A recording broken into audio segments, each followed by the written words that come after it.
کے S express کے معزز ناظرین السلام علیکم ناظرین، سب سے زیادہ متوقع حب الوطنی پر مبنی فلم زرار کا ایکشن سے بھرپور ٹریلر ریلیز ہو گیا ہے۔ فلم میں شان شاہد کے ساتھ کرن ملک، ندیم بیگ اور عدنان بٹ مرکزی کردار میں ہیں۔ اسے خود اداکار اور ہدایت کار شان شاہد نے ڈائریکٹ کیا ہے۔ اسے جہاں فلمز نے پروڈیوس کیا ہے۔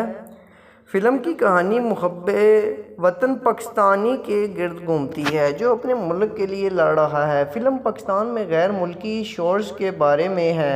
شان شاہد اپنی کمانڈو ایکشن فلموں کے لیے مقبول ہیں۔ اس سے قبل ان کی فلمیں وار اور خدا کے لیے کو شائقین نے بے حد سراہا تھا۔ ان کی دونوں فلموں میں حب الوطنی کا عنصر موجود تھا۔ حال ہی میں فلم زرار کا شاندار ٹریلر ریلیز ہوا ہے۔ اچھی طرح سے شاٹ کا ٹریلر بھی ایک دلچسپ اور اچھی طرح سے بنا ہوا کہانی پیش کر رہا ہے۔ شان شاہد نے فلم میں اداکاری کی زبردست مہارت پیش کی ہے۔ ٹریلر میں فلم کی ریلیز کی تاریخ کا ذکر نہیں ہے۔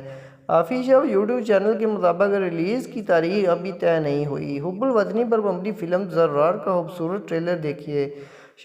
شائقین ٹریلر کو پسند کر رہے ہیں۔ ان کا کہنا تھا کہ ٹریلر امید افزا اور دلکش لگ رہا ہے۔ چند مداحوں نے دعویٰ کیا ہے کہ یہ فلم بلاک بسٹر ثابت ہوگی۔ ایک مداح نے کہا کہ شان شاہد کمانڈو لگتے ہیں اور وہ حب الوطنی پر مبنی فلموں میں بہت اچھے لگتے ہیں۔ ان کا کہنا تھا کہ ٹریلر دلچسپ ہے اور اچھی کوالٹی فراہم کر رہا ہے۔ ان کا مزید کہنا تھا کہ فلم میں ایکشن متاثر کن ہے اور فلم کو دیکھنے کے لیے فہرست میں رکھا جا سکتا ہے۔